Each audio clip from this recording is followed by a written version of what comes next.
So, but yeah, so now I think we'll just do a quick overview of some big games in college football to watch for, sort of our picks on it. Last week we covered a lot of top 25 teams and teams that we thought would win the top five conferences. But just some, go over some games to watch for. So one of my first games to go over, watch, and it's not between, the teams aren't ranked, but on September 2nd, watch Temple Army game. Temple is a team who comes out each and every year and seems to pull these upsets and play really tough.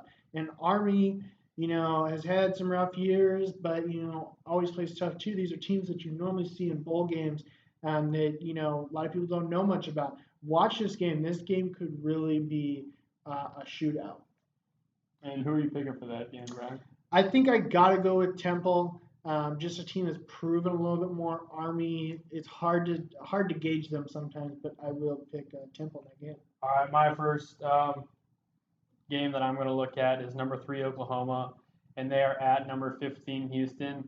I think the at gives Houston a little bit of an advantage, but it's not a huge stadium. It's not the same as if Houston were going to Oklahoma, where Oklahoma would have almost an overwhelming home field advantage.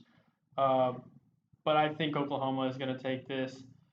Houston has they've proven that they're better than a lot of people thought that they were. I don't know that they're good enough yet to take down a powerhouse and a really historical powerhouse like Oklahoma. Yeah, I think you're jumping the gun here. And this was also a game that I had to watch.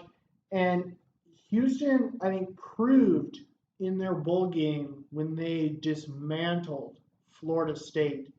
Um, so a team that is really good and keys for them are their head coach, Tom Herman. He's a college football genius, not to take any away from any other coaches. And Bob Stoops is a college football genius as well. But I think Tom Herman has the upper hand here. This team, their offense destroys and tires out defenses.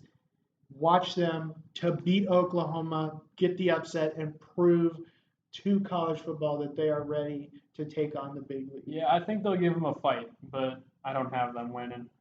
Um, what's your next game? So another game on September 2nd to sort of watch for because it was a bigger game last year is number 8 Stanford versus Kansas State. Now, on paper this would be, Stanford's got Christian McCaffrey. You know what? Taking Stanford all the way. The only question becomes is last year people thought that too. Stanford was highly ranked and it looked good. Kansas State beat them. And at that point, a lot of people said their season's over because they could not believe that Stanford fell to Kansas State. Now, Bill Snyder of Kansas State. I mean, he's been around so long, and it doesn't matter if Kansas State's not highly ranked or maybe not the best team. He finds ways to help them win. I still am going to go with Stanford in this game, but it's going to be a heavily contested game because of what happened last year. All right. I guess my next game that really looks one of the best ones is going to be number 18 Georgia at number 22 North Carolina. This one should be a good one. Should be close. North Carolina is a team that's really starting to come into its own the last couple of years, and Georgia's been kind of a team that's been kind of knocked around a little bit, and I think being beaten in all these key situations over the last couple of years, I think it's going to give Georgia an advantage. I think they're going to want to come out, and I think they're going to want to play hard, and I think they're going to want to prove that they can beat another ranked opponent and deserve to be recognized as another one of the good teams in the SEC. Well, the thing that's crucial in this game is you got to look at Georgia getting a new head coach this year. Kirby Smart, who was the offensive coordinator under Nick Saban at Alabama. Pardon the pun, but he's a very smart guy. Yeah. The question becomes, on the offseason, did the Georgia players buy into what Kirby Smart was giving them? Some of these players have been around under Mark Richt, and so the question is, were they able to buy into what Kirby Smart was giving them and offering them and the coaching style he brings to Georgia? Sometimes it works out really well for a new coach coming in, sometimes it doesn't. The thing for me that picks this game is a team who's been with their coach longer and a team who's been proving themselves these past couple of years. I picked North Carolina in this game, but I do think Georgia will be definitely a contender in the SEC this year because Kirby Smart, I think, will have a very positive impact on Georgia. But I just feel North Carolina's got the upper hand in this game. Well, but Georgia's also going to have their really good running back returning in Chubb. So young quarterback in Easton, I believe his name is, and a lot of people aren't really sure what this kid has, but I'm betting he comes out, and I'm betting he plays really well, and I think they're going to have a decent year, and I think they're going to win off this first game. Gotcha. So another game that I think people should watch is number 5 LSU versus Wisconsin. The reason I picked this game out is, we talked this last week about, LSU. Last year we're swirled with rumors that LSU was going to fire Les Miles, that it was going to be it for him. And then we found out that that wasn't true and that the university put their support behind him. This year they shouldn't have to worry about that kind of controversy. And I think this is LSU. I talked about. I feel like this is LSU's year to shine. Now, Wisconsin's not ranked, but Wisconsin is a team that consistently challenges each and every year. And seeing how Wisconsin fights with LSU in this game will show us what the Big Ten is sort of going to look like this year. Is it going to have just really Michigan and Ohio State? And a couple of those other Michigan State, a couple of those other teams, or are there going to be more teams in the mix who aren't ranked yet that are going to really fight in this conference? I do say LSU wins this game, but I feel like Wisconsin might come out and surprise some people with how well they fight against LSU. But if they don't, it's going to show that they're not going to be a contender in the Big Ten. Well, yeah, Wisconsin usually, even when it seems like they're facing overwhelming odds, they usually they find a way to really battle. But I agree with you. I think LSU is going to win it. Wisconsin, really the last couple of years, almost a very similar story to Nebraska, where they were really good, they were really high, and then just kind of have been slowly fading away. Now, hopefully, Nebraska is going to come back up as Wisconsin keeps falling down, and we will destroy Wisconsin because I don't really like them. But I think not for that reason that LSU is going to win. Another game that's going to be really good to watch, number 11 Ole Miss at number 4 Florida State. Florida State was another one of those teams I talked about. And with all those returning starters and all that experience, and I got to go with Florida State here. Yeah, and I think I got to agree with you. But what's going to be crucial in this game, I think Florida State doesn't have – they need to prove that they can rebound from what happened in the bowl game last year, but they don't have as much to prove. Ole Miss has a lot to prove because in these last couple of years, Ole Miss has been ranked really good, and then they lose in these games they shouldn't lose to. Last year, I believe they lost to Memphis, and Memphis was a good team last year, but it's a game they should not have lost.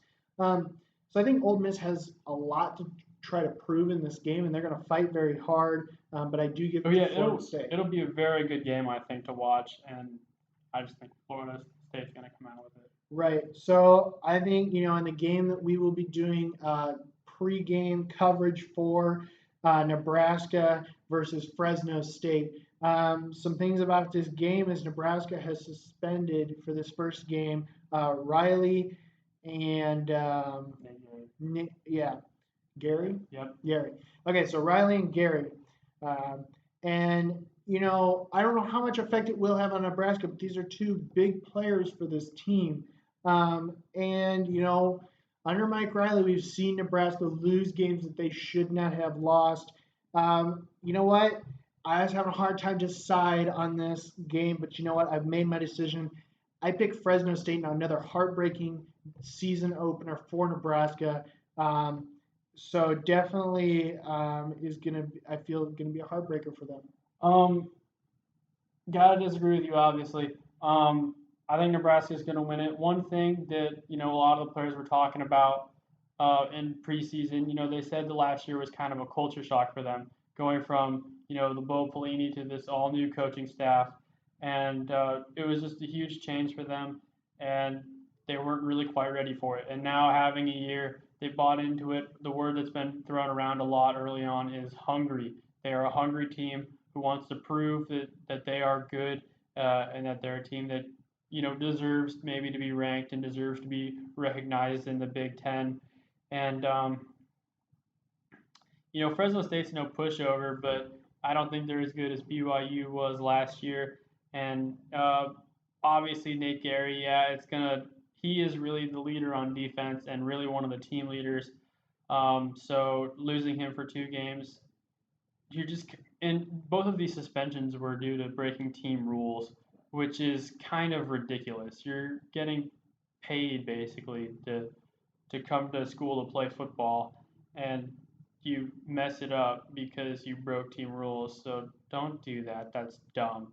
And I don't. I mean, and Brandon Riley, he got suspended for a DUI, and especially after the tragic accident with Sam Foltz, and there was no drugs or alcohol involved in that. I don't even know how you could even contemplate doing something like that. Right. But And I mean, and another thing I want to point out, the reason, you know, this game is going to come down to what a lot of games from Nebraska come down to, the turnovers.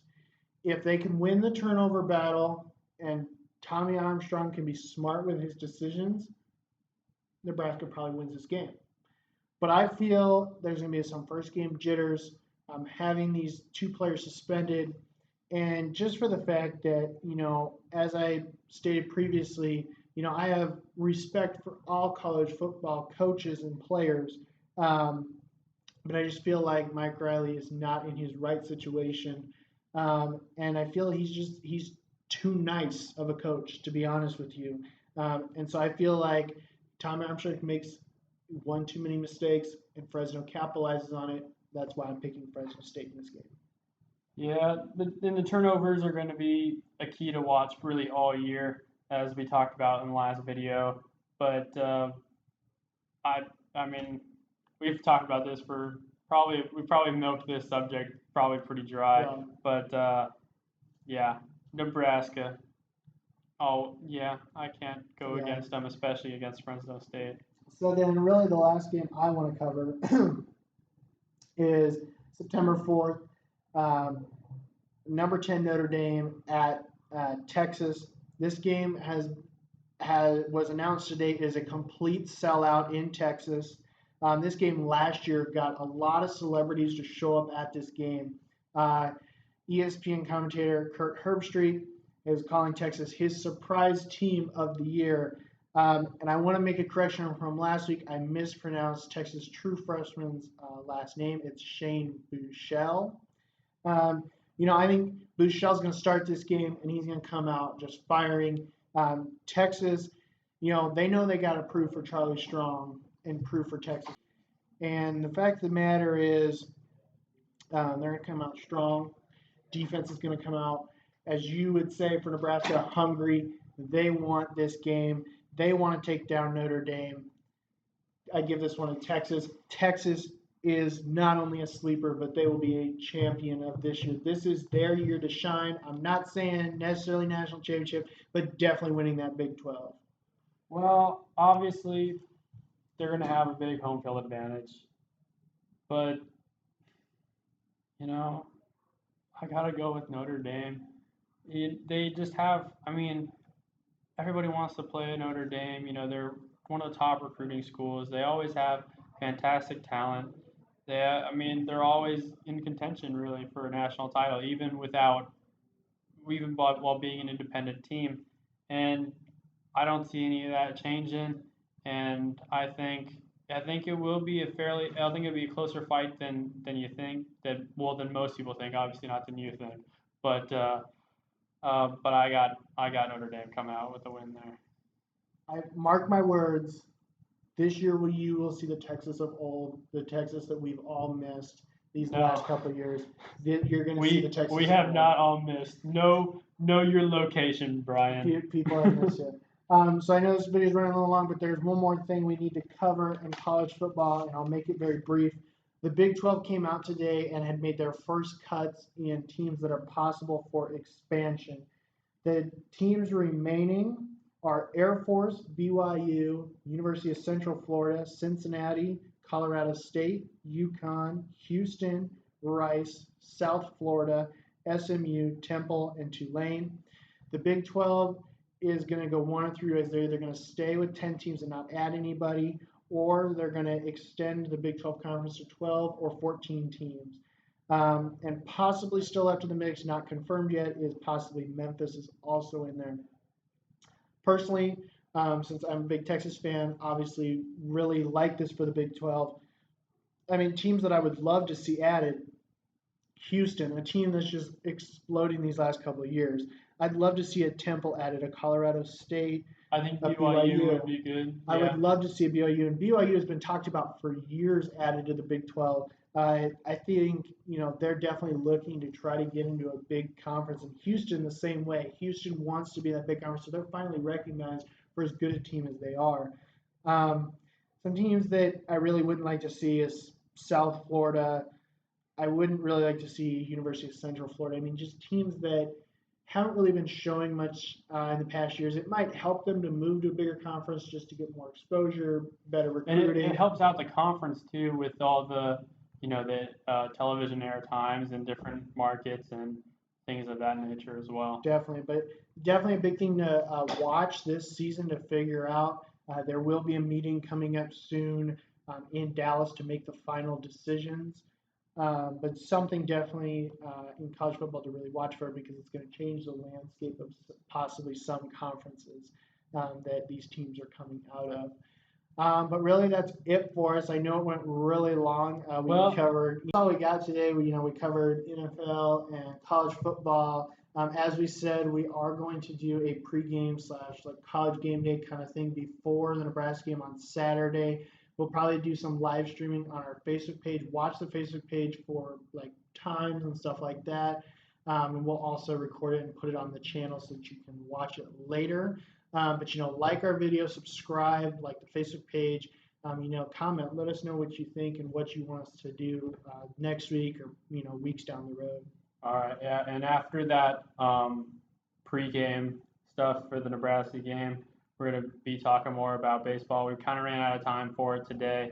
Not a whole lot really has changed in the playoff race right now, and really the big news is Tim Tebow, and we will cover that in our video, like I said, after the Nebraska game in our college picks results video. And trust me, we will cover that in depth. I have about a half a page of notes here to go over, and I think we're going to have some fun talking about Tim Tebow. Yeah, definitely. And, everybody continue to watch because we're going to continue to make sports broadcasting great again.